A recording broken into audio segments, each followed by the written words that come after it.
Good morning, good morning, good morning. Welcome to Sinister Silhouettes, and I am Tasha Pierce, and I got Matt from True Crime Unsolved here with me. I've got Eileen here with me, so welcome to the show, welcome to the party. I'm trying to see if anybody is trying to join from Facebook. They probably aren't, but I at least have to give them an opportunity, right? So anyway, so today's show got a big I want to fight this lady. I want to beat her up. Lori Daybell and her dumbass husband Chad. We're going to discuss the updates to that case. We are also going to talk a little bit about boogaloos, which I talked about with Matt a couple weeks ago, maybe last week, maybe the week before. But because they are now becoming bigger news, I'm going to talk about them here on my show as well. And we are also going to discuss just how things have changed, or what differences have been made with the current state of protests that the Black Lives Matter movement and all of our allies have embarked upon. What have we seen done differently? Have we seen any improvement? And so I don't know how long I'm going to be sitting here. Probably until I get through with my 2 little bottles of wine. I got some little ones, some little Pinot Grigios today. So I've already started day drinking. I just ate breakfast, so this ought to be fun. Also, I've got a Patreon, and I want to talk to you all about it because I've been told that I'm not pushing it enough. Wink, wink. So I'm going to push my Patreon. It is at patreon.com/Sinister Silhouettes. There are several tiers starting at, I believe the lowest is $3. And for that, you will get the customary shout out. You'll also get access to the bonus episodes that I will be uploading, because I now finally have had somebody vote and tell me what they want me to talk about. I also have Tamala Horsford. If you haven't heard that story, that one is coming specifically for Patreon as well.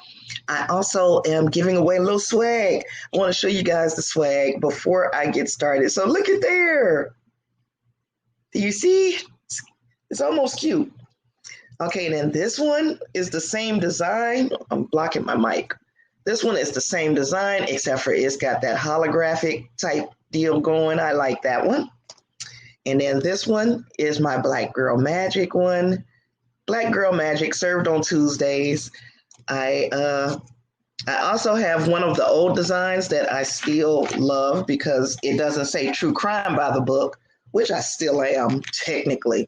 But this is one of the old designs I don't know if you can see that, by the book design. So that's that. And I'm also still going to be sending everybody who becomes a patron the VIP after party. Welcome to the after party. I'm going to write you a very nice little love note for being here with me. I've got new reviews. My new reviews, we're up to 48 back there. I know I'm a little janky.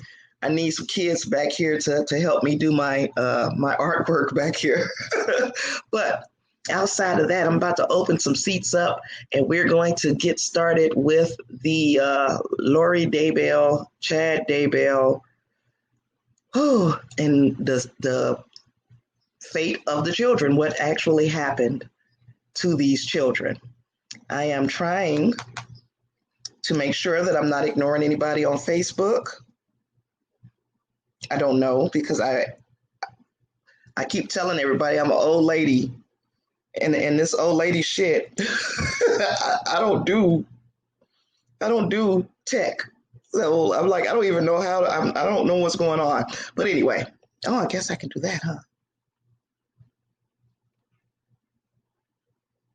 So I'm like, I don't even know. Yep, that's me. Okay. I keep telling everybody I'm an old lady. Hi, Robin, and hi, Felicia. But I still got to stop this because I can't. I cannot. I can't hear me and talk at the same time. So if anybody else is logged into Facebook, let me know if anybody is saying anything because I suck. Hello, Robin. Okay. Seats are about to open now.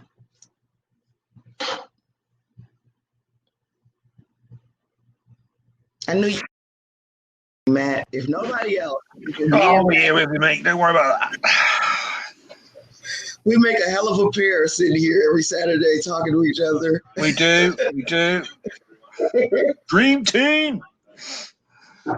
I'm being part of a lot of dream teams here lately too. You're doing some good stuff, man. I keep seeing all your collaborations and all that. It's brilliant. Yeah, did you hear the collab episode? I haven't heard it yet. I saw it. I've seen you advertising it, but I've got so many podcasts on it. I'm meeting so many different people. I've got my Spotify list. Is my God, it's so much stuff. You let me know what you think of that episode because I'm telling you, it was a tearjerker. So, Lori and Chad. Yes. Yeah. So let's go back notes version to anybody who is not aware of what's going on. Why am I freezing? Am I freezing? You got a little bit of a lag on your voice. I can still hear you though. I can still hear you. It's fine. I'm looking at it and I'm like, okay, I'm starting to see my logo show up instead of me. But anyway, it's fine. Cliff notes. Back in November 2019, some very worried grandparents reached out to the police in regards to their grandson, JJ Vallow.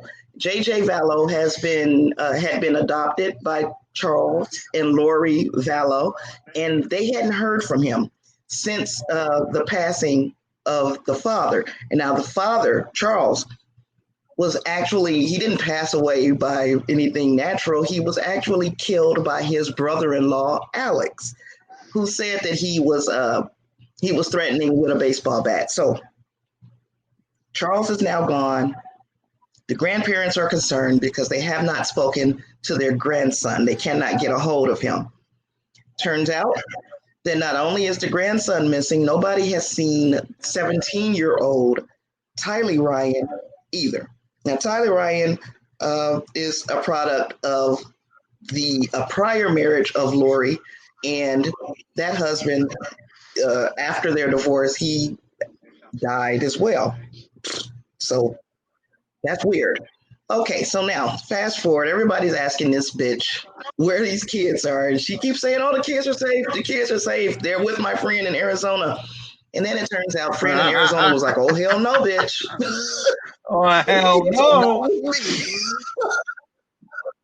Oh no! You're not bringing me in this." The police then go back to try to talk to Lori and Chad, her new husband, again, and poof, they're gone. Turns out they were in Hawaii. Turns out still they're walking around with the smuggest looks ever on their face, saying that these children are safe or not saying anything at all, depending on which one of the fools you're talking to. And then Alex, the brother who killed Charles, he dies. And they say under normal or natural causes, but the more we get into this, the more that does not seem to be the case. Yeah. Yes. It's like, okay, yeah, where's the shovel? Well, no, let me not talk about shovels because Chad and Alex, they like shovels, obviously. So finally, after all these months of speculation, all these months of wondering, 2 Dateline specials and hundreds of podcast episodes later, the children have been located. Now, if you remember when I first started talking about Chad and Lori, I was like, "Oh, we're gonna find the kids." Having that exact conversation. They're in the woods in a cult somewhere. Yeah, I remember. Someplace safe, but not dead. And here, I have to say that I was wrong. Yeah, the children were found on the property of Chad Daybell. So now, and this is months later, and this is after a lot of interesting things that the police had to, a lot of little hoops that they had to jump through to get to where we are right now. But as it stands right now, the remains of the children were found on Chad Daybell's property, and they had probably been there since the day after the last time anybody ever saw them. Now, excuse me. This is where we are. This is where we pick up our conversation. Do you know what the bits that shocked me the most is when they were discussing where the kids are and all this. Do you know who was sitting front and center behind the defense table, like just no emotion, no body language, just normal? Was the guy who had buried the kids on his property. And do you know why he buried them on his property? Because he could control the crime scene. All about control. Yes. If he knew where the bodies were right under his feet, he knew who was going to. If he left it randomly out on a hiking trail somewhere, then he can't control that crime scene. But he hid them under his feet where he knew where they were, so he could control the crime scene.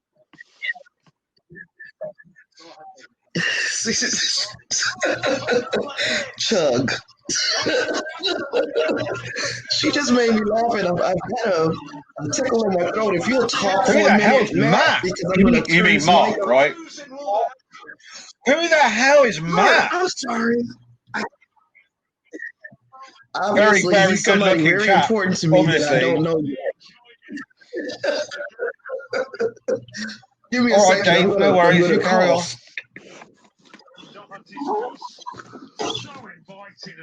I'm just turning my TV down.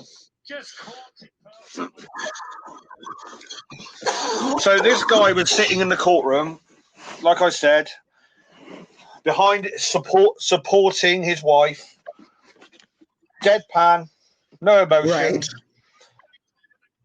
And the whole time, well, if we mean every time he went home, he was probably walking over the dead children. It's just one of the most bizarre but calculating.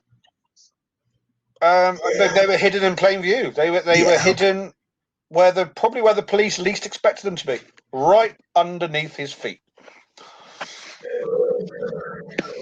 Well, we talk about how Chad had the smug look, and he really wasn't emoting the fact that he knew where these children were. Neither was their mother. Their mother looked so blasé. These children, Chad don't know these kids. He obviously he didn't have an opportunity to build any type of relationship with the children. His relationship was with the mother. He was so detached from her own children. Her face, she has a hell of a poker face, because I would have been able to tell from her face that those kids were no longer with us. She always looked like she had someone better. It sounds a bit obvious, but when she was in court, the look on her face was she was being put through an inconvenience. Yes. It was like a constant eye roll almost of an expression on her face. And I tell you what, we moan about the criminal justice system and we say how broken it is, but well done to the judge for not lowering the bond.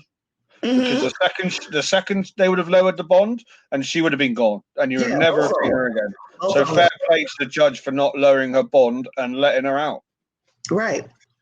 And also, I appreciate the fact that they set the bond of Chad Daybell at $1 million as well. Exactly. The argument that his attorney made was a good argument. However, if you're not thinking about the fact that the evidence that he concealed were human remains. If we were just talking about a gun or a knife or whatever, then okay, yeah, I can see $1 million is a way too much for that charge. But we know more charges are coming. So that $1 million bail makes sure that he will be here to hear the next set of charges. So who's going to turn on who now then? Who is going to turn on the other one? Because they're both arrested. They've both got $100 million Oh, sorry, 100 million. No, 1 million. Sorry, Okay, 1 million gone. You're obsessed with 100 million, and I'm obsessed with Matt. What the f is going on? So, who is going to turn on? Who's gonna blame who for killing the kids? What's your mind? Who's gonna blame who? It all. That is my hope. My hope is that they will be able to undeniably pinpoint those times of death to those times, because they can. Lori can say, "Oh, the kids were alive when you guys locked me up." Yeah, And exactly Chad my point. say, "Well, I was in Hawaii, and the kids were alive, and they were at my house." Now you putting the cat in somebody else's bag. If the closer they can pinpoint the time of death to exactly where Alec met up with each other in his backyard, if the closer they can pinpoint it to then we have to have somebody turning on each other. And at the end of it, they'll all turn on Alex. The cause of death will be important as well. If it's a particularly unpleasant cause of death, it will probably be the dad. If it's something a little bit or less brutal, it will probably be the mum. But the affidavit's pretty interesting. They've released his affidavit. They've unsealed it. So, as you say, even the words that were said by the prosecutor when he said one of the bodies was disposed of in a particularly egregious manner. Yeah, one was burned, wasn't it? One was burned. Well, see, didn't say. He just said the manner was egregious, and to me, that does point to, yes, either they put them in that pit and burned them, or they had to dismember in some kind of way to get them underneath. Because you see the aerial footage of the crime scene. Yeah. The little grave where they had dug, it wasn't that deep. I wouldn't even call it a grave, to be honest. Yeah. I wouldn't even call it that. This is a man. What's going on, Eileen? What you doing over here? I know. What's she doing? She's got a purple screen. She's professional. She's got a purple screen. Okay, just listen. I'm just learning. Is that a British accent? Where was I? Irish. Oh, good. Someone else on my time zone. I'm just grateful there's one live when I'm actually awake. This is exactly me too. Thursday nights, I'm going to sleep at 3:30 in the morning. It's like, I did it Saturday in the afternoon because I got you guys living for this, Sasha. Yeah, no pressure. Yeah, I'm not having this 3 weeks off business. I'm not having this 3 weeks off. I've ever watched. I'm so excited. This is like get vocal cherry. I'm ready. I'm not having this 3 weeks off business you just said either. You're not having any of that. Well, I'm gonna do the live stream. I'm taking 3 weeks off of the regular podcast because I don't have any episodes written because I suck. Do this. Just use this. That's what I'm gonna do. So I am going to put these up, but then I have my own little flavor, my style. So I have to do things that my regular listeners will appreciate, and then you guys as well. Now, what was I talking? I was talking about the aerial footage. We got Chad, who is a grave digger. That's what he did for many, many years of his life. I did not know that. Yes, that was one of his. He actually wrote books talking about his time as a grave digger and whatnot. So I'm like, how can you write books? Hang on. How can you write books about being a grave digger? So Monday I dug a grave. I don't know what Tuesday I dug a grave. And then Thursday I dug a grave. Yes, 2 graves that day. Thursday. I mean, what's that? How can you write books about a grave? How? I mean, I don't understand. I think he tied in the fact that he tied in aspects of him being a grave digger to ways that it helped him when he was going through near-death experiences. Don't give me the line because I haven't read these books and I have no plans to. But the fact that he was a grave digger means to me that he knows. Not only does he know that he needed to conceal those bodies deeper, he also knows that, or he also could have done it faster than what it took. Like that whole night that he and Alex were supposed to be in the yard. I'm thinking Alex dug that grave himself. I'm thinking it probably was not Chad, because Chad is skilled at digging these deep holes. That grave was like, it couldn't have even been 2 feet deep. From the affidavit I read, it sounds like one of the kids was decapitated to be buried. It said the first thing they came across was a crown of a head and some some brown hair, some fair hair, and then underneath that was another plastic. So I think, unfortunately, the children might have been, as you say, dismembered, which makes this crime a whole new level of shit. Yeah. It does. It really does. You don't have to take people apart to bury them. You don't have to do that. You don't have to kill your kids.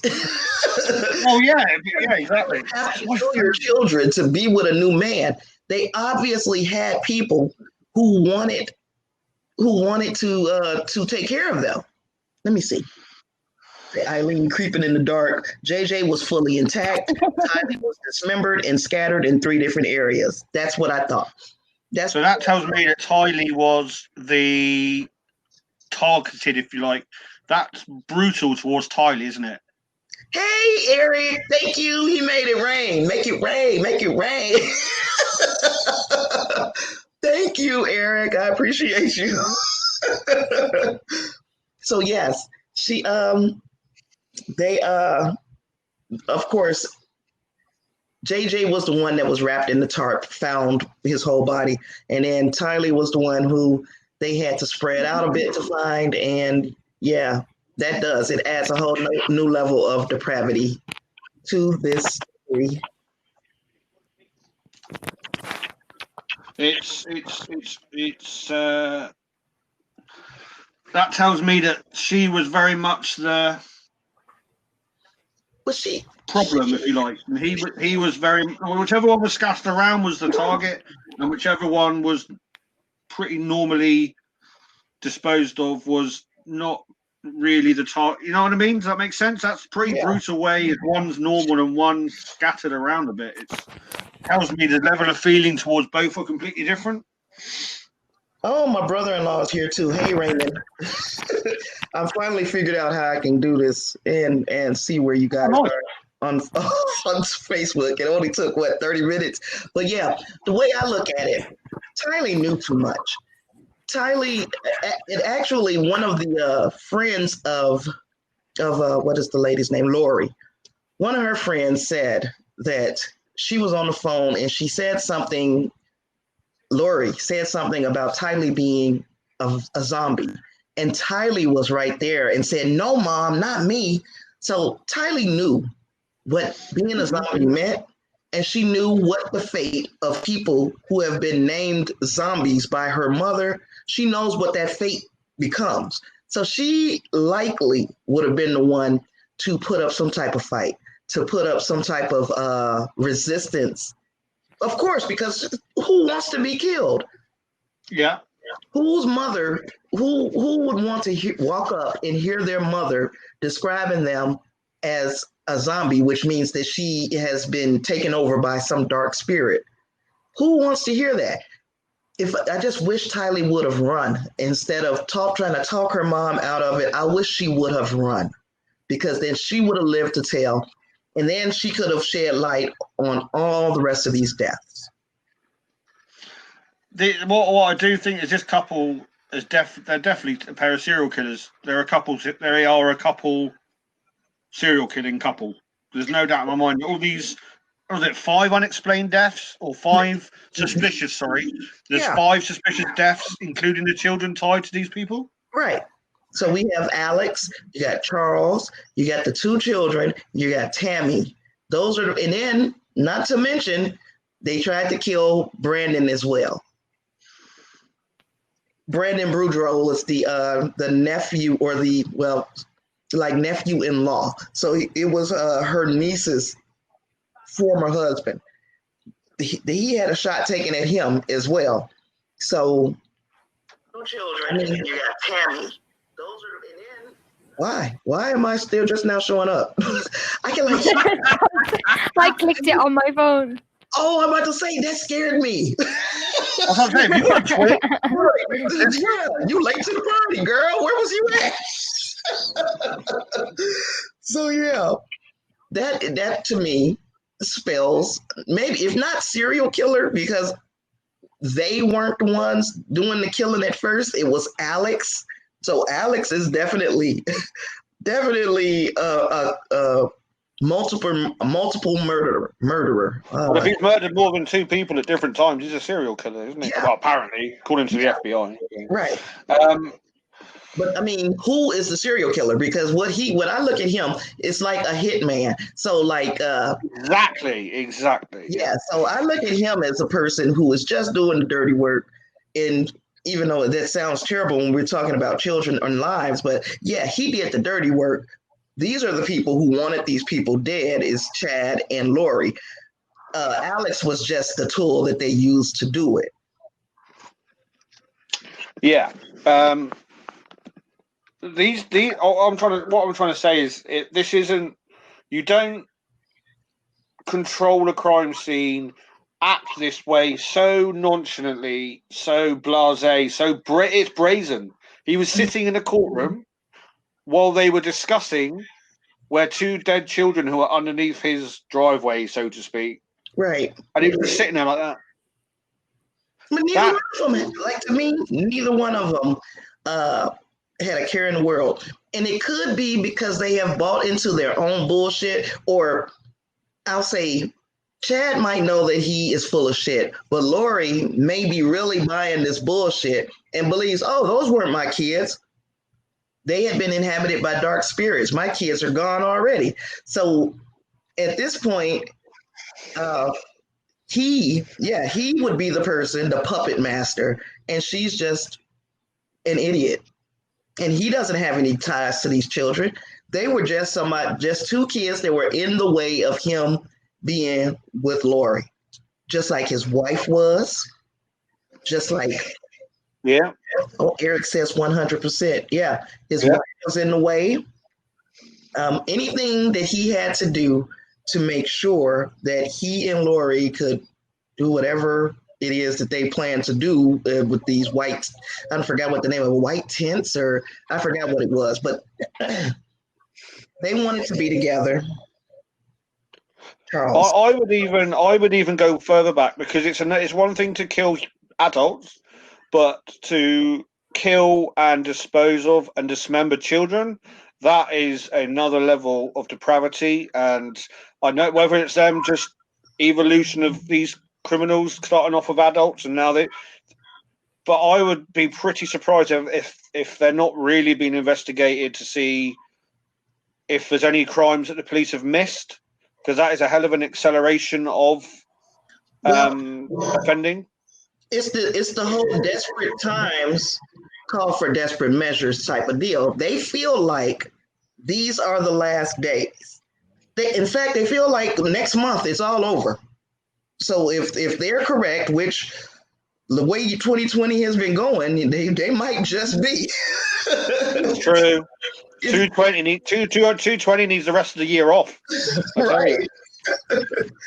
If they are correct, next month it's all over anyway. So they had to accelerate what they were doing because they were working with limited time.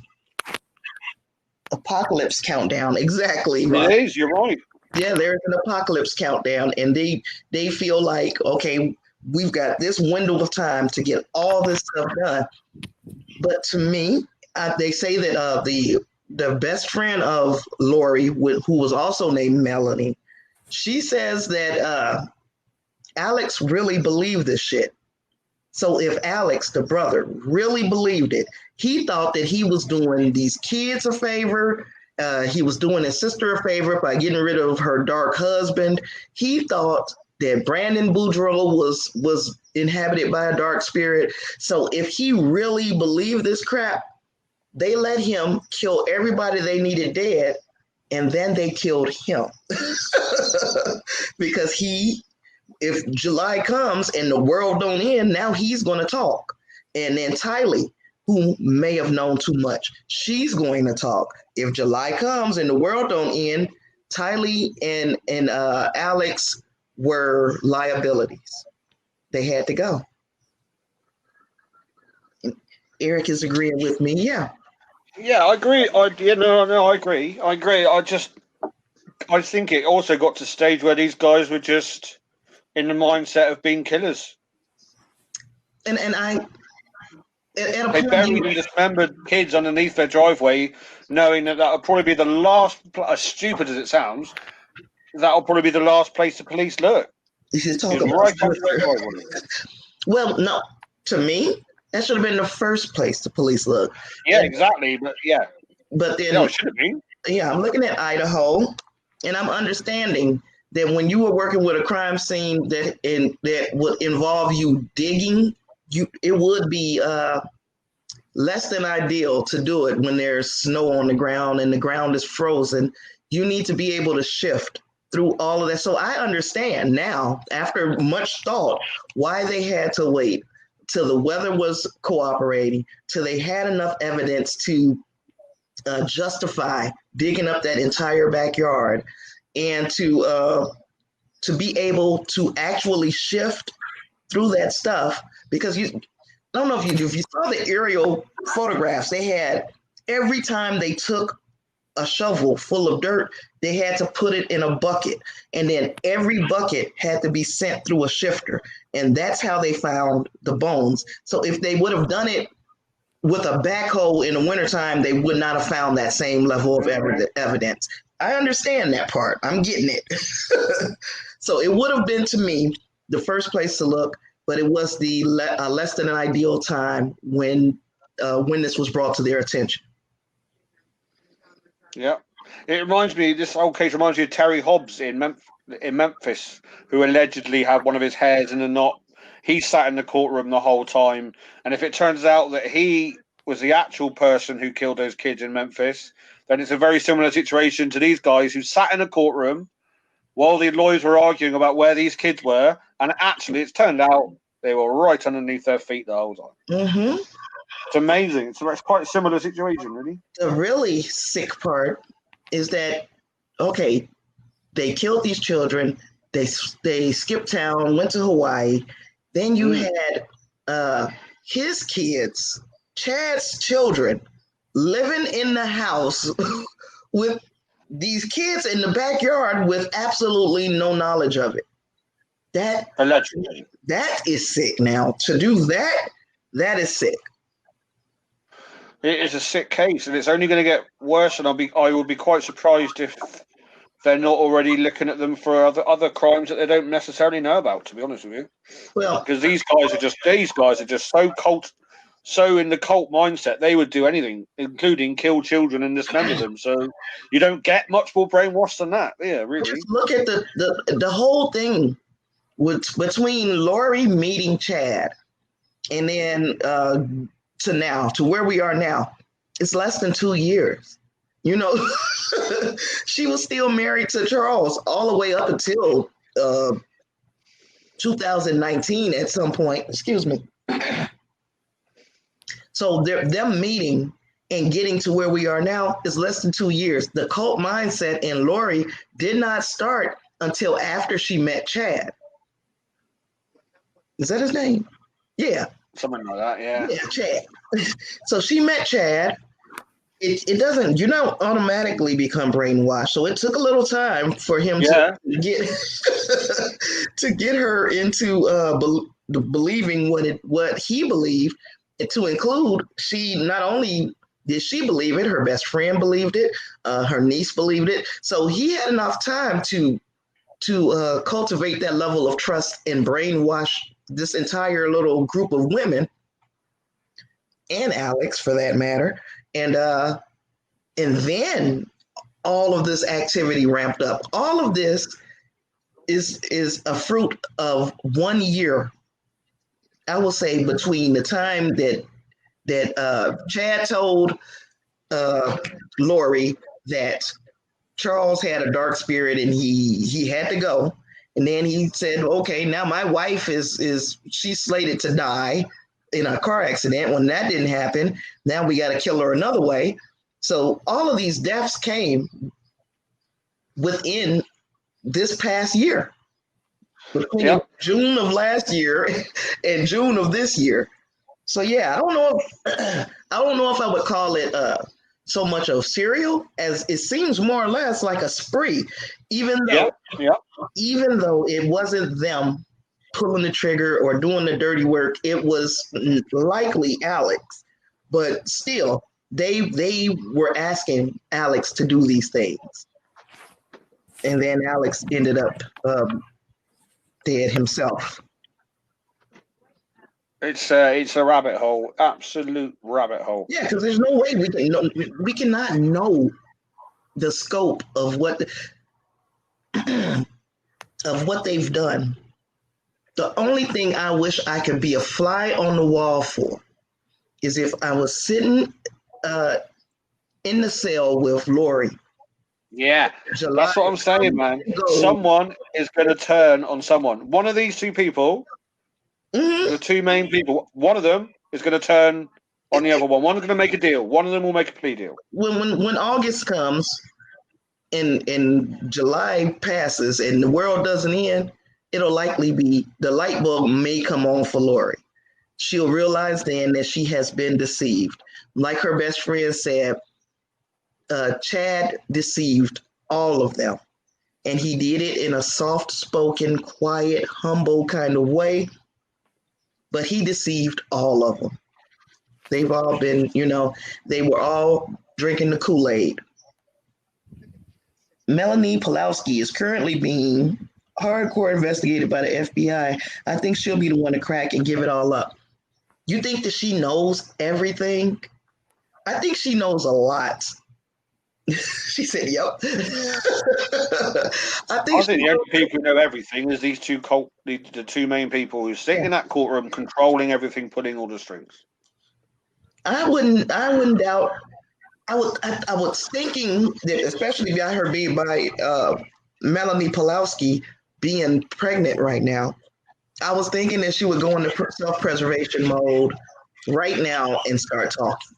But she's still staunchly defending her aunt. She is still saying, "Oh, Lori always has a plan." What was her plan to kill her kids? Was that the plan?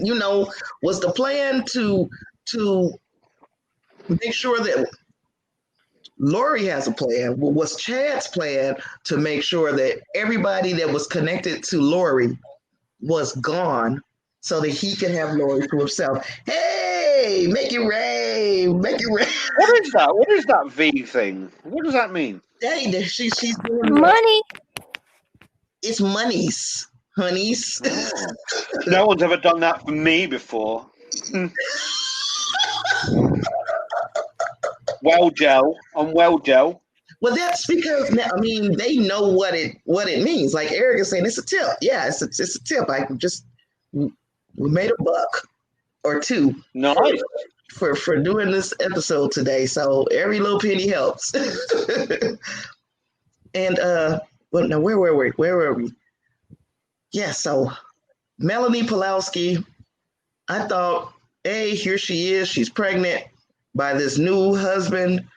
Maybe this is the time that she will say, look, I got too much to lose. Let me go ahead and talk.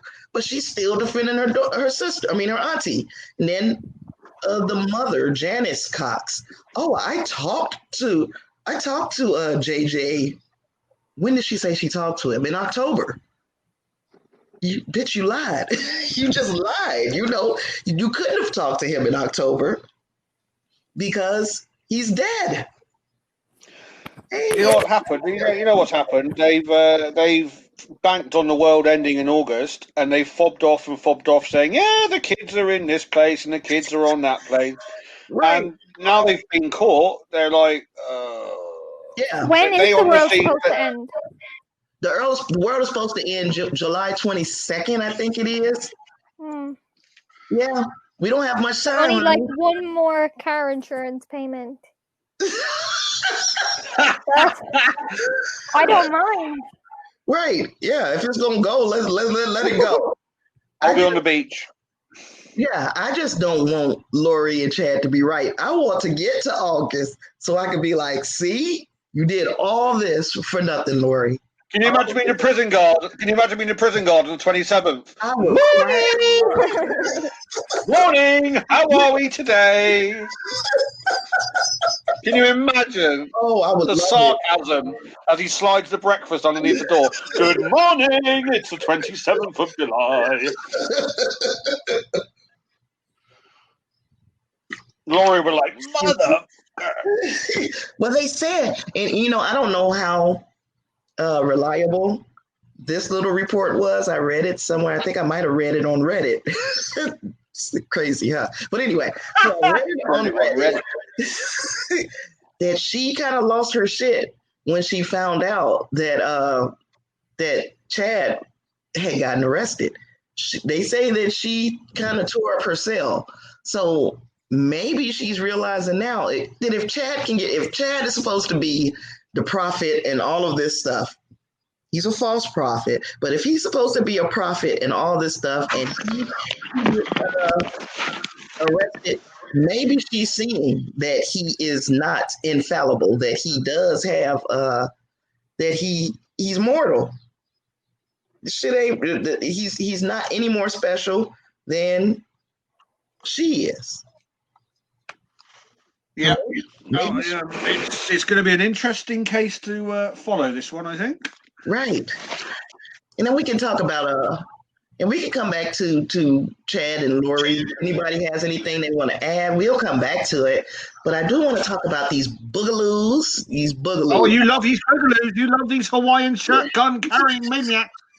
Well, the reason why I'm bringing it back up, because I talked, like I said before, I talked to Mark on his channel about boogaloos. I'm bringing them back up because one was actually arrested in the yes, I saw that. Yeah, so he actually card carrying boogaloo, and of all the names, right? Of all the macho gun carrying names they've come up with, they've sat around a table and gone, what can we call ourselves? Yeah. And someone at the back of the room's gone, what about Boogaloo? And they've gone, yes. That's the name. That's the name we're going to intimidate people with. We are Boogaloo. Really scary when people say boogaloo. Yeah, it's like boo. Boogaloo. So yeah. Where there's one, these types of people are like roaches. Where there's one, there's going to be like 5,000 more of them. So if one of them was in that crowd and one of them, I believe he shot somebody. I can't remember. Yeah, two of them are accused of murder, I think. So, okay. I read that, yeah. Because I've been keeping up to date with it since you mentioned them, actually. Yeah. And I just don't understand why all these white men with guns and Hawaiian shirts are allowed to turn up to these protests and stand there intimidate. If it was a load of black guys with guns and Hawaiian shirts, I think we know it would be, as we've discussed before, that would be pretty weird. Would be a completely different situation. It would be different, wouldn't it? It's like when the white guys stormed that political building. Was it the Senate? Exactly. Black guys wouldn't have even got up the steps. Right. It would have been a shootout before they even got up. So why are these white guys allowed to turn up with these big guns and Hawaiian shirts? Why are they wearing Hawaiian shirts? Oh, that's their cool thing. That's their uniform. So this is what I'm saying. They're not just showing up in big gangs together. They are infiltrating small pockets of protesters, and that's how they identify one another. So they see that Hawaiian shirt and they know, oh, this is somebody who's in the same cause that I'm in, and their entire cause is anarchy. They actually are looking for a second world war. Not world war, civil war. They want a civil war in the United States. They are using the platform and the protest for Black Lives Matter as a shield for them doing their acts, trying to start this civil war. And get it blamed on the protesters. Exactly. Mm. So, and I'm not saying, let me make it very clear. I know that there are Black people breaking windows, looting. Oh, yeah. I know they're doing it. But then you look somewhere else and you see that it's not the black people with all this pent up anger doing this. It is white people. They're jumping it off. Those would be considered boogaloos. Those would be considered people who are jumping it off, getting it started because they want the anarchy so that they can have an excuse to start a war. Basically, that's what I've seen and what we see over here, right? Mostly is because, like, obviously we have different news networks here. Right. Is what we see is it's mostly like upper middle class white teenagers who are going in and like fucking looting shit because they think like, oh, let me be edgy for the first time in my life because I'm not going to get arrested in my fucking cargo shorts with my dad who's a lawyer. Like, so they're using it and like hiding behind the protests. Then they're going in, stealing all the shit and then coming out. But we're seeing it here because... Okay, yes, because it's a different news cycle. Yeah. Because then you guys over there are not pushing the same agenda that has been pushed for very long over here. There's no political thing to it over here. So we're just getting... We're mostly the stuff that you'll see on our news networks will come from social media. So you know that they're like legit at the scene, unedited stuff, like because they're like amateur footage. Yeah, so it's on the ground. So to me, with me, that's why a lot of times I'll read these, and I don't know how reputable the papers are from overseas, but I read a lot of my news. I don't watch a lot of my news because, like you say, there's a political spin on everything in the States. Everything has become political. So I'll read like the Independent, or I'll read anything from overseas so that I'm not getting spin. I'm just getting news, you know? The Telegraph's quite reliable. I wouldn't touch the Sun. I wouldn't touch the Daily Mail. Yeah, nothing with a red top. The Daily Telegraph and the Guardian are pretty good. Yeah, I read the Guardian quite often. So yeah, those are my news because I don't want spin. I'm not a political person. I don't care about Republican. I don't care about Democrat. I care about right and wrong. And there's an awful lot that's happening right now. Like last night with this botched Friday night massacre here in the United States, where the president he tried to pull a Richard Nixon, where he attempted to fire the. I saw that. Yeah. And he said, "No, I've not resigned. I'm not resigning. I'm not leaving." Right. So, of course, he's going to get his way in the end. The president is, but hopefully that investigation moves on because, like I keep saying it, a kick dog hollers. So the only reason he would fire that man is if he was getting too close to something. And again, don't want to be political. I could care less, but right and wrong, and between right and wrong, Trump is wrong as two left shoes. Yeah, I've said it. Two left shoes. So I will never stand behind the fact I'm speaking as loudly and proudly as I can. That man has no good intentions for this country. His only intentions are for himself. How he is looked at, how he is viewed, how he goes down in history. And the most shocking thing he said was when the looting starts, the shooting starts. That for me was the most disgusting, unbelievable thing. He said a lot of stupid stuff, but that particular phrase was just horrific. But to me, yesterday was a very new low for him when he posted the video of those two. Yeah, CNN, two toddlers running together. Yes. That footage is so old too. Yeah, the footage was old, and the footage had been manipulated to look so horrible. And the parents of these kids are like, you know what? Do not use our children in this manner. This was not what that whole video was about. Those kids. Yeah, that was fucking gross. Yeah, that's disgusting. Anytime the leader of this Miami, that phrase, the looting starts, shooting starts, it started in 1967 from a Miami police chief who was quite racist. He was quite racist. So, yeah, but what he did with that video, sharing that video, to me shows that this man is completely delusional. There's something wrong. Anytime you shouldn't even have time for this bullshit. You shouldn't have time to be on Twitter. I'll tell you what happened. He never expected to win that election. No, He didn't. never expected to win. He had no plan to win. He was just in it for the publicity, and then he won it. It was like, oh shit. Mhm. And to be honest with you, he's bored now. I honestly think he's bored, and But he just want. I don't even think he wants to win the next election. I no, honestly he does. don't. Do you think he does? He's power. It's not about doing the job. It's the power that comes with it. He actually didn't even know what being a president entailed.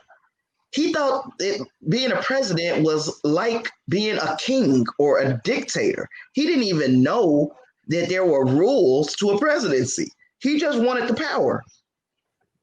He don't want to do the work. He just wanted the power. Yeah. And I'll tell you what, I hate his children. Oh my god, Donald Trump Jr. Oh god. You know, hate is such a strong word. I don't hate them. Oh. But I really, really, really don't like. Now I hate Trump. I hate him. But the kids, they fruit don't fall to the tree. What do you expect? Look at the daddy. What do you expect? If that was my dad, I'd be fucking mortified. I'd be gone. I think the youngest, especially when they didn't even have anything negative to say when he was recorded saying I grabbed them by the. And saying that it was like, how can you defend that? His girlfriend, that was fucking dirt. Yeah. That was disgusting. So, and I think the youngest two, the Tiffany and Barron, I think they have enough sense to be mortified by these things. But the older ones, they're just like him. They're just like him. That's gross. Yeah, it's sick, but it's true. He's holding a rally tonight, right? 10,000 people in one of the worst hotspots for coronavirus, and it's just flashed up on my phone. But 12 of his campaign staff have just tested positive. I think a lot of people bought tickets and didn't go, like on purpose. Because he's been advertising for actors to go to this rally. By the way, yes, I saw that. Yeah, and a lot of these people are going to be paid actors. Let's be realistic. I can't even trip about his rally. If 10,000 people show up at his rally, there were 60,000 people protesting in downtown Houston. Exactly. Yeah. But that's different. Protesting during a pandemic shows the urgency of the protest. And I agree. 100%. And going to a rally during a pandemic is different because you can literally get all of that across online. This is everything true. that he needs to say at the rally he can do online. The protest has to be a physical show of That's a good point. solidarity. That's a really, really, really good point. Yes. And it's showing urgency that if people who are, especially Black people who are most likely to suffer higher morbidity rates, higher mortality rates of coronavirus, if they are protesting during a pandemic, that shows urgency. That there's something else killing them. So I agree. And I'm really glad you said that. That was like very well said. Because I'm really, what was I saying? Really good point. Yeah, Boris Johnson's not, let me tell you, Boris Johnson's not much better, okay? In the UK, we had 2 warning signs. We had the outbreak in Italy. There's the first warning. We didn't act. And then Spain got it really badly, and we still didn't react. And Boris Johnson was like, waffle, blah, blah, blah, blah, literally. And then it hit us. And we're still miles higher than anyone else in Europe, but we are slowly coming out of it. I think I could be wrong, but I think Ireland actually dealt with it way better than us. Is that right? Yeah, way better. No offense. No offense to me. No, like I said, we were so slow. We were almost cocky. We're like, no, it won't hit us. Well, yeah. It's that mentality of keep calm and carry on that has caused Britain so much damage. To just we were that stupid. We didn't ignore, stop put the blinders people. On. We were that stupid. We didn't stop people flying in from hotspots. No, either did we though. We didn't test them. We didn't test them at the airport. We didn't. Only up until 3 weeks ago, you could just fly into England and not have to go into quarantine. Well, from Northern Ireland, you can come down and not have to abide by any of the lockdown rules. And we have no borders, so they can literally just come down. So when the UK hadn't locked down as tightly as Ireland had, we were being really affected by the slowness of the UK to react. I can imagine, yeah. We would honestly, you think Trump's bad? Boris Johnson is not too far behind, to be honest. He's behind. As long as it because in fact, it's probably worse than Trump because we had 10 countries before us. We had Italy and Spain before us, who were showing us how to do things and he just did nothing. He literally did nothing. We actually had our intelligence agencies telling the president way back in January, hey, something's coming. You need to be prepared. We need to start planning. And he didn't believe it because he doesn't believe in science. Gotta go. See you, Eric. I appreciate you hanging out with me. Love you, miss you. Bye. But yeah, he had an opportunity to react when the intelligence agencies gave him the heads up. He doesn't believe in science. He just said, fuck him. Basically, fuck him. In fact, he didn't get serious about it here until somebody he knew personally got super ill with it. Then all of a sudden, he's like, we're going to do something. And we did something, and now he's bored of that, and he's going on to the next thing. I don't want to talk about Trump because I don't have enough bottles of wine. I honestly think some of these politicians, we even sent patients of COVID to nursing homes when we didn't have enough hospital beds. I know, which tells me you just want to kill them all. Well, I think so. I genuinely think they were like, well, hang on a minute. If we're going to lose people, it might as well be... No, I'm not saying it's right, obviously. No, I know what you mean. But I think it's the only thing that makes sense to me is that's what they were trying to plan. Even the narrative that they spin of, these people had underlying conditions. Yes. Like, asthma doesn't mean that you're going to die in the next week. You could live a full life with an underlying condition. That does not mean that you're terminally ill. Exactly. It's horrible to, my son is in that percentage that, has an underlying condition. He wouldn't be just anything. He would be, my whole world. It's a horrible narrative that they're spinning. Right. It is. It's even here with the football. They were saying that they want to start football and American football back up here. And that's a full contact sport. Okay, so one school... Well, it's not really. They wear all these silly pads and helmets and stuff. They don't really touch each other. Sweaty man on you. Namby, pads and helmets. What's that about? Come on. But 20 some odd players at this school have I think, God, I can't remember if it was UCLA, but they tested positive. Really? And people are saying, well, are they asymptomatic? What fucking difference? Let me see. Take care, guys. I'll see you, Robin. Love you, miss you. Bye. But yeah, what difference does it make if they're asymptomatic? If you can pass it on to somebody who is more susceptible to getting sick than you are, if I'm asymptomatic, so what? If I can give it to my dad and it's going to kill him, that's entirely, that's why asymptomatic people need to sit their asses still. Just because you're asymptomatic does not mean that you can go out and do all the things that you would do if you didn't have it, period. You need to be thinking about the people who have a less chance of survival than you do if you you play with these play football and the foosball. The problem is contracts and money and TV contracts and TV money and players contracts and players money. These are children. I'm watching the Premier League right now in England, and they've got no crowd. They've got no crowd. They've got all the subs are sitting 3 seats away from each other. And to be honest with you, it's great to have it back, but it is a bit of a farce. It is a bit of a complete farce having football back at the moment. It's only to make money. Only to make money. It's only to make money.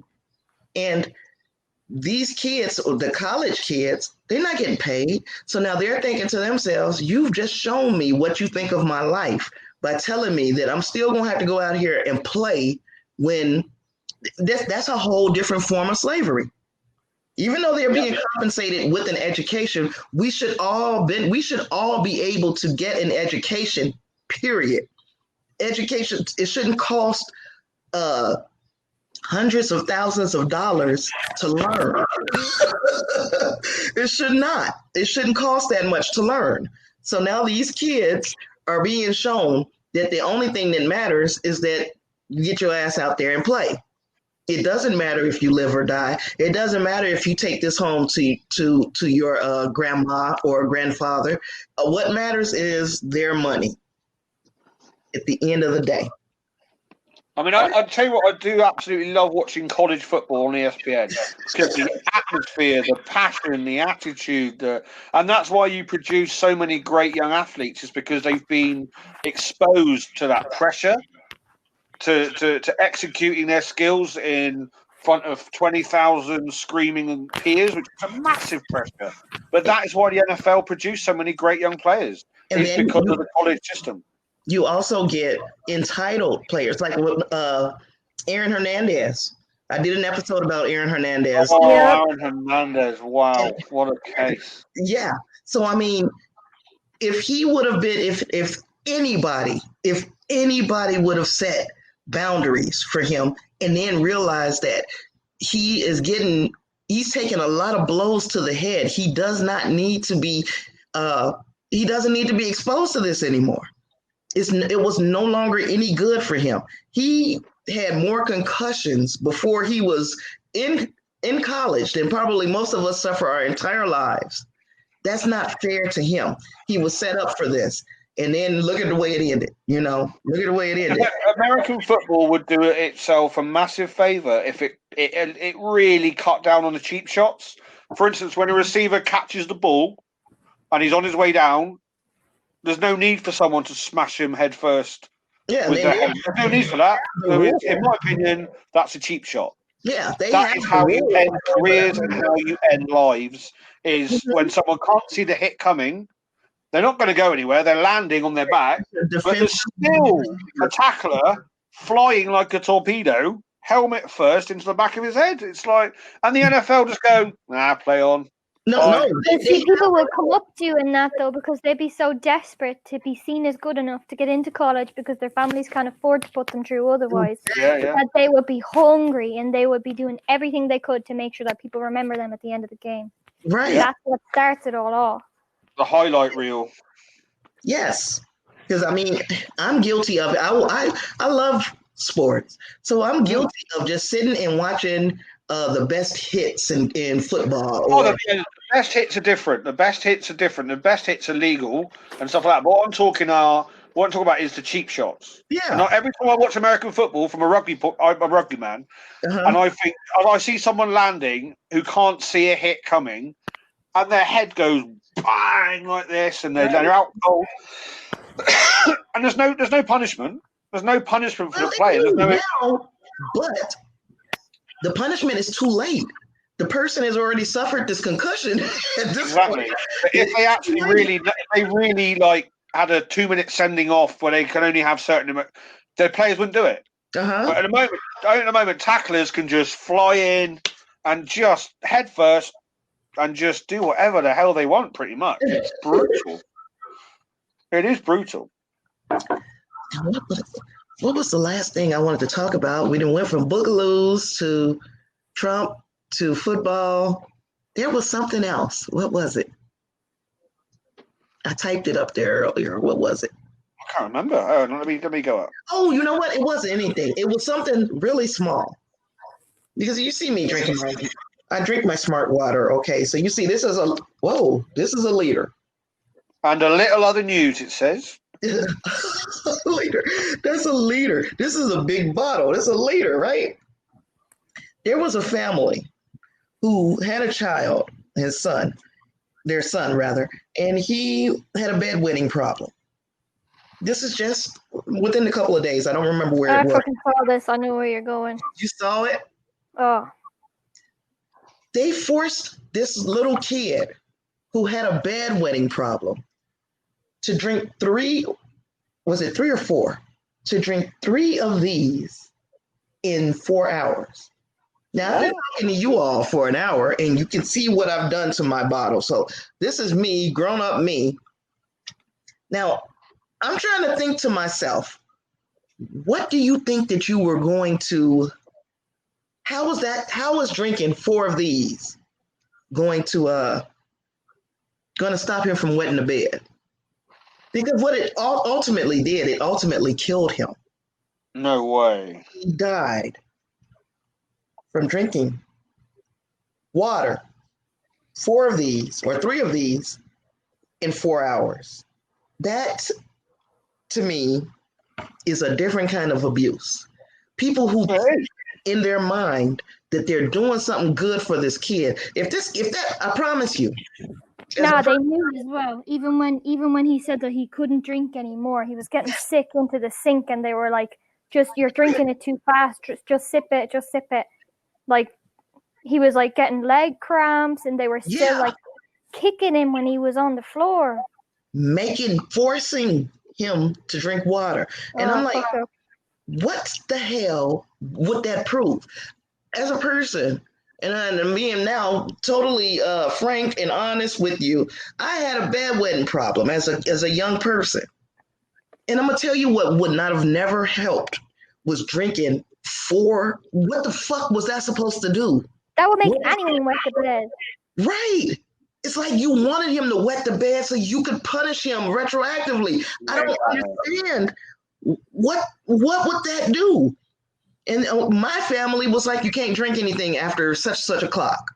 And still, I still, it's not an issue of a person wanting to wet the bed or drinking too much. It's not even that physical. It's nothing got to do with like how much liquid you have in your system. Right. It is a different kind of problem. And trust me, as horrible as you feel in yelling at your kid, they feel worse because they have this issue, especially if they've got siblings and their siblings don't do it. Now you are the person in the house who has this problem, and everybody is thinking that they can solve it by yelling at you. Yep, and you're going to try and hide it even more then. Exactly. Which makes them worse. It's just sick. It's just circular. The logic is so freaking ridiculous. What made you think that a little person could take this much water, even after getting sick from drinking water, you continue to force the child to drink water until he died? That's probably that could be second-degree murder, that. It's something. They've been arrested. They've been arrested and charged, I think. It reminds me of, that family who said their daughter was clingy and they got her to do that rebirthing thing where they rolled her up in a carpet and made her struggle. Yeah, they made her struggle to try and get out and sat on her. I think it was for like 10 hours. I could be so wrong here. It reminded me of that, or the guy who kept his autistic son in the garage and he died of hypothermia then. It's the same kind of abuse where it's like you're not hitting them, but what the fuck are you thinking? Them. Yeah. What do you think? What do you think is gonna good? What good do you think is gonna come out of this? You give a kid who wets the bed 100, this much water, 3 of them, and think he's not gonna wet the bed. Then you give a child who's clingy and you put them and roll them up in carpet. What the fuck? That was all recorded too. It was in a therapist's office. Therapist had this thing. Yeah, I remember that. I read the transcript, and I think it's the only thing that I've and I'm the first to say that I'm desensitized to a lot of stuff from reading. Yeah. But this was like the first thing that made me had to step away. I was like, this is fucked up. Isn't it sick? Just like ridiculous. how could anyone think, like someone, especially in a position like a professional position. Mm-hmm. So like parents should be charged, therapists should be charged, whoever the fuck gave her a license should be charged. Whoever was renting her the building, just so bad. There is 1% of humanity that will always let the rest of the 99% down, unfortunately. Yeah. In any walk of life, in any profession, there's 1% that are just fucked up in the head, man. That's where that just, when I read that, of course, about the little boy, of course I identified with it. Of course I did, because like I said, this is a problem that I had. And I'm just thinking to myself, at what point, at what point do you say, it's not this kid's fault? We've done all these horrible things and this kid hasn't stopped wetting the bed. So maybe we'll take this kid to a doctor or to a psychologist or psychiatrist and see what's the cause. I mean, at what point do we come up with that solution? I think it was just an excuse. Had to have been. There's no way their logic could have been that warped. Or to try and even like have a better excuse. Like if that was their legitimate reason, why would you tell the police that, oh, he was wet in the bed, so I made him drink this much water? Right. Tons of water. Almost a goddamn gallon of water. Who does that to a child? Like that would have been horrible too, because your sodium levels would rise so much. Yes, and then you freaking you drown. Shit. Yeah, you're cramping, everything. It would have been really, really sore. And then you're doing it over a period of time, so it's not even like drowning. Like drowning at least is over soon. This went on for hours. Apparently he fell asleep on like the floor in the kitchen or something, and they left him there for a while, then carried him up to bed, and he was like kind of groaning, not like he wasn't coming round, and they just put him to bed, and then the next morning they went in and he was dead. Like he could have died at any time during that night. Like they could have saved him at any point. Right. I can't deal with crimes against. I can't. This is why I get so angry. This cult mum and dad. I can't deal with crimes against kids. Mm-hmm. I just can't. This is when people who say I'm opposed, like if they're opposed to the death penalty, which is fine. Mm-hmm. That's their opinion, and I get it. But when there's cast iron, 100% DNA proof, and a confession, and whatever you want to call it, and I hate false confessions as much as the next guy. What I'm saying is, when it's cast iron, Mm-hmm. okay, when it's absolutely undisputed proof that this when it comes to killing children and torturing children and whatever, there is no way on God's green earth that offender should ever be released from prison ever again. Like what Paul Bernardo's accomplice. She's out. She's working at the school. Who's that? Paul Bernardo's, the serial killer in Canada. She's been released, and she was tracked down by a journalist working as a dinner lady or a chaperone or something. And I'm like, hello? Right. I think I'd rather them just rot in a cell for the rest of their life and be reminded every day what they did. Yeah, like it's like did you ever see Black Mirror? The White Bear episode? Yeah. Yes. Yeah, that kind of thing. Except that kind of even made me a little bit sad. Maybe I'm a little bit too empathetic because, like, she obviously didn't remember what she did in the episode. Right. But like something along those lines where you make them relive how horrible they were every day for the rest of their life, and they live a long fucking life. Yeah. Every single day that they stole, they live remembering what they took away. On the other side of the death penalty coin, I actually think the serial killers like BTK and the Golden State Killer and Joel Rifkin should not be kept alive, but they should be studied. They should be just interviewed every single week. They should even be given case files of unsolved serial murder. The FBI just should learn as much as they can off them. Maybe that's where my view on the death penalty is completely probably skew-if, to be honest, is that these horrendous predators the FBI could learn a lot from them, and maybe keeping them alive, as Crime Lab says, maybe keeping them alive to think about what they've done, but they could also Be useful. Be useful. Exactly, yeah.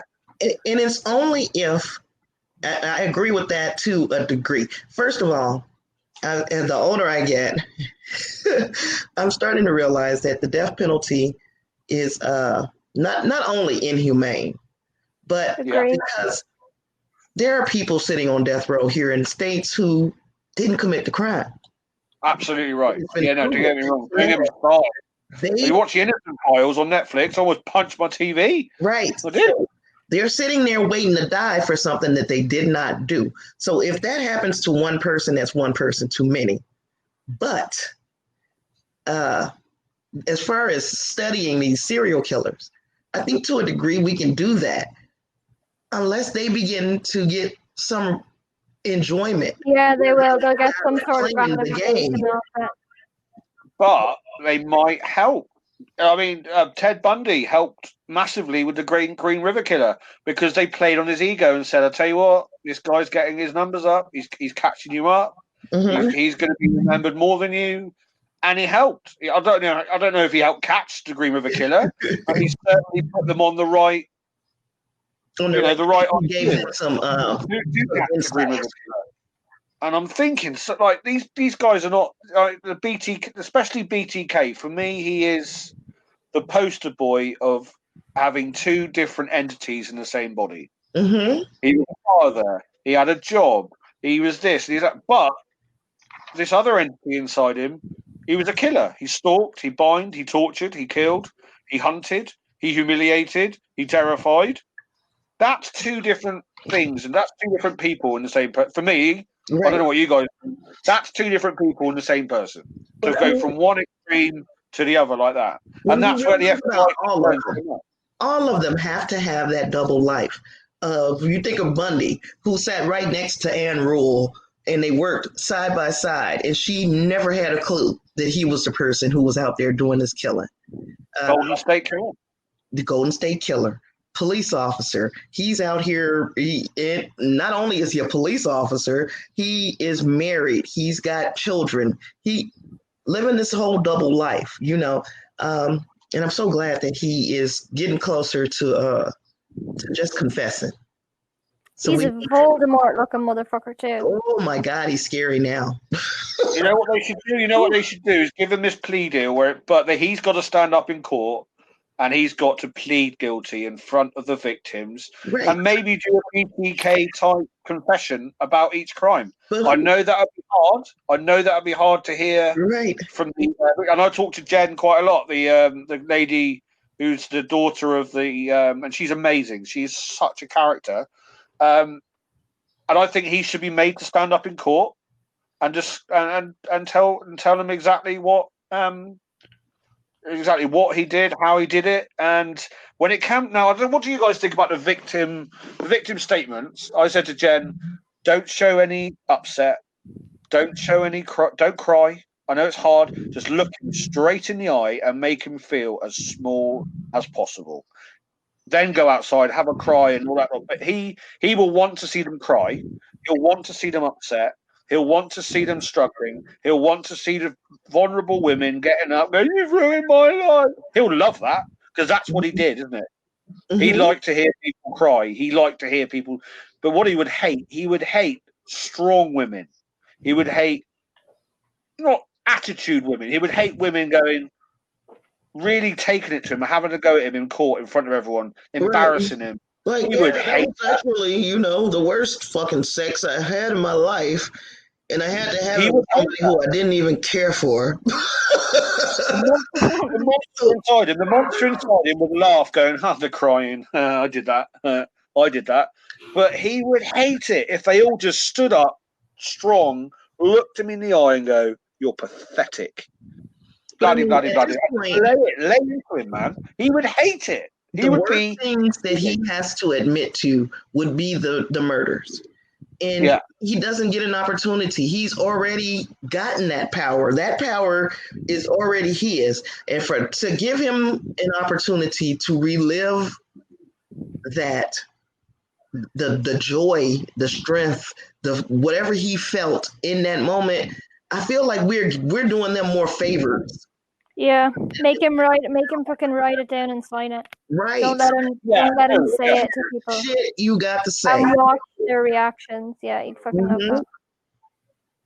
Yeah. But yeah, I mean, I've watched that BTK confession in court more than once on YouTube, and it just convinces me more that he had multi-personality disorder, because the way this girl walked into the room and shot him and then tied her up, and it's the way he describes it. It's just like a fucking robot. Yeah, like me saying, yeah, I'm gonna go in here and cook some tacos, and then maybe I'll have a glass of orange juice, maybe apple. Yeah, maybe I'm gonna go and torture a girl and then put her in a. It's like two different entities in the same person, and I think the FBI. I really hope the FBI really do learn as much as they can off offenders like that. You know, Yeah, he's not a hillbilly. He's not some redneck. He's not some drifter. He's an intelligent. Unfortunately, he's an intelligent, civilized bloke who had a job. You know, he's got to be civilized to hold a job and a family. So I think he's even they said he was an asshole at work. I mean, yeah, he was an asshole. The FBI could learn from. But as well as that, he could have just been masking his true feelings and being so dissociative from things that is who he actually is, and the rest was the fakeness. Right. The family man, the guy at work, the guy everybody knew, that was the fakeness, because you see it every day that people learn to they learn to copy in social situations. Right. You know, he could especially me, because I have ADHD, so social situations I would be on the welcome to the club. Yeah, I would be kind of copycatting social things, you know, if rather than, because I know that it's appropriate. So not to that extreme, but he could be like that, where he sees that, right, okay, this is the way I need to behave here, but then snap, he's himself when he's doing stuff. Mm-hmm. And the one thing that me and Dan agreed on was the Golden State Killer and the BTK thing. Is there's no way on God's green earth they both stopped for 10 years.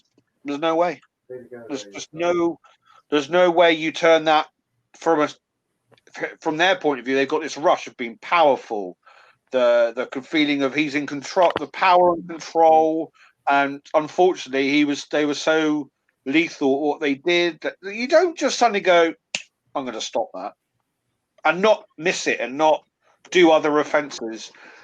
Even if it's not murdering people, I'm sure they would have had other, and maybe that's why the Golden State Killer's taken the plea deal, because a lot of people are going to testify, and maybe there's a lot of other crimes out there that he's done and he didn't want to get offended for. Do you guys think serial killers can just suddenly take a break? I do.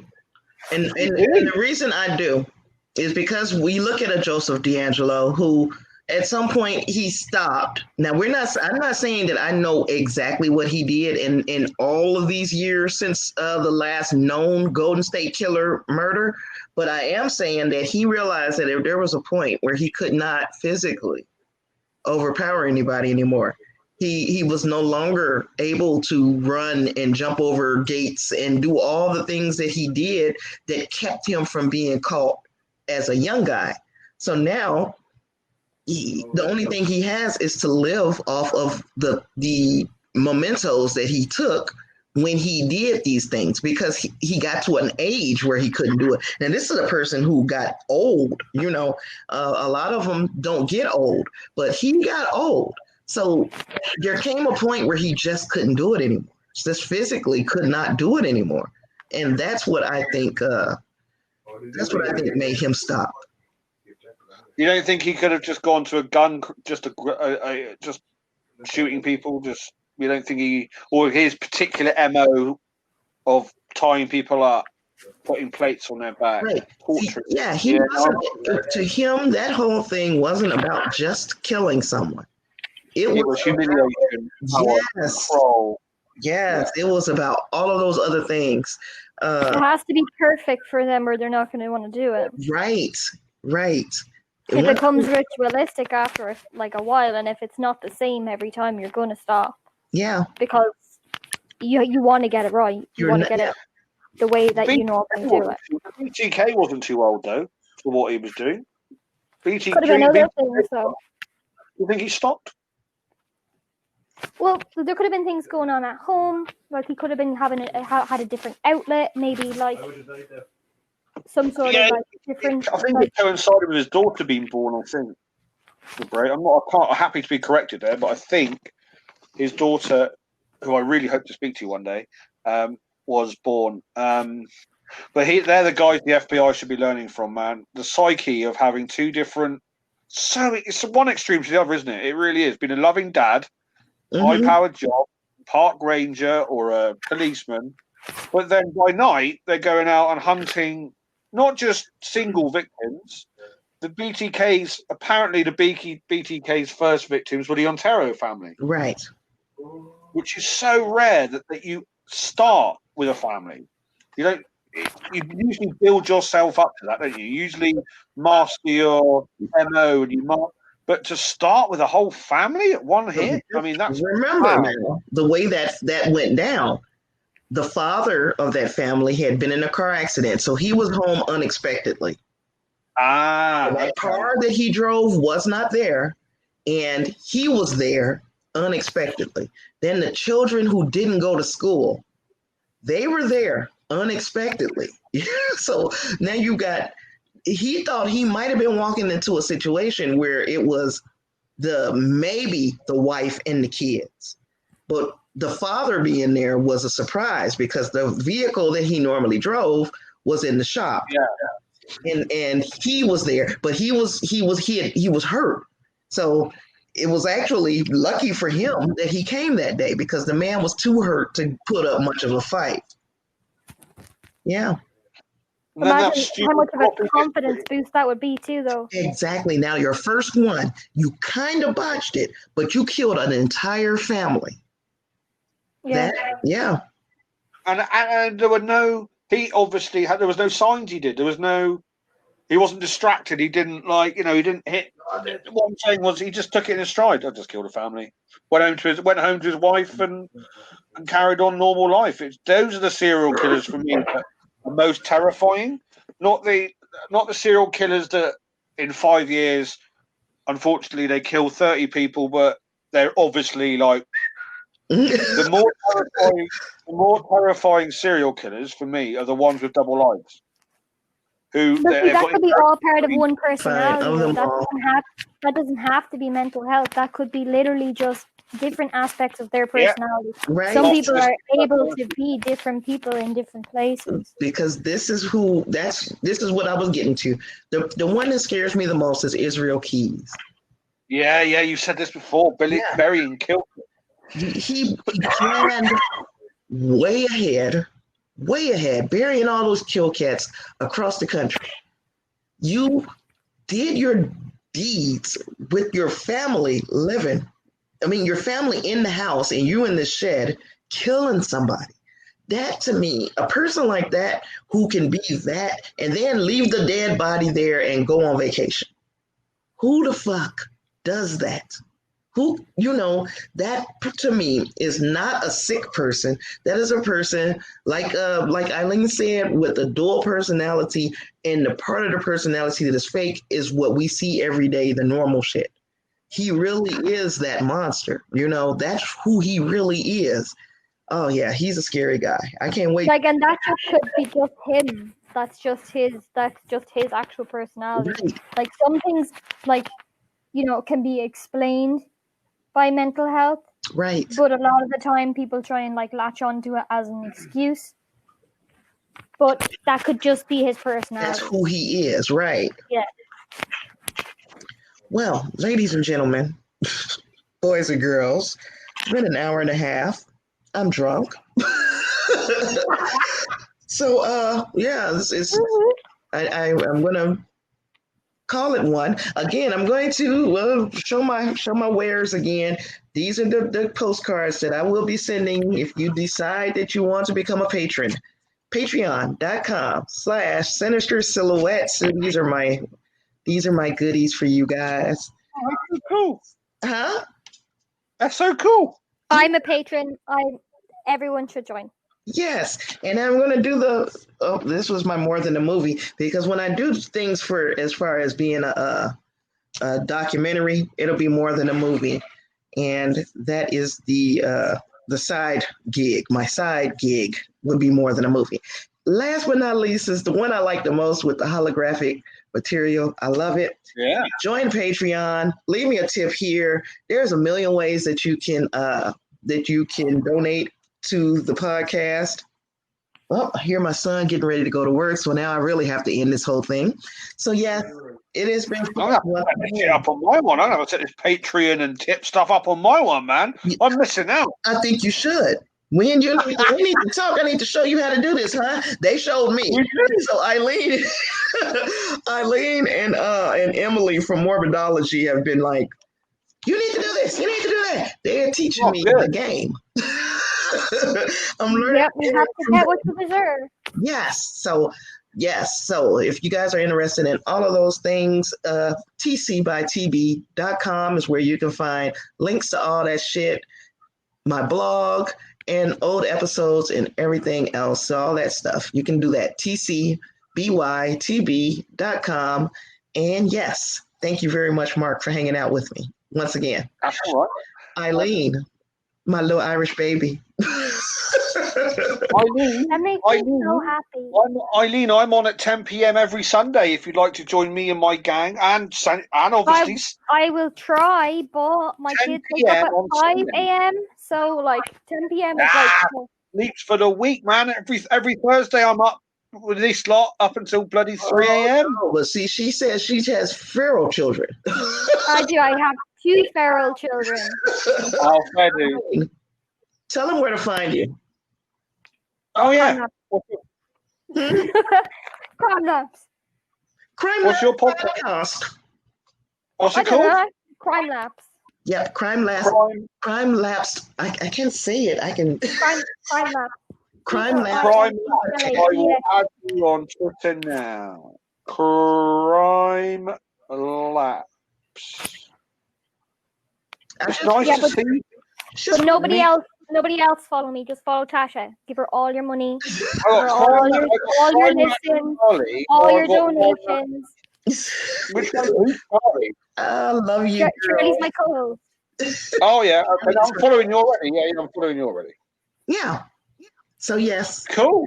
It's been fun, you guys, and everybody. We will catch you on the next one. See you next Saturday. Thanks. See you later. Bye. Thank you. See you later. See you. Bye, Irish baby, my little Irish baby. Bye. Bye.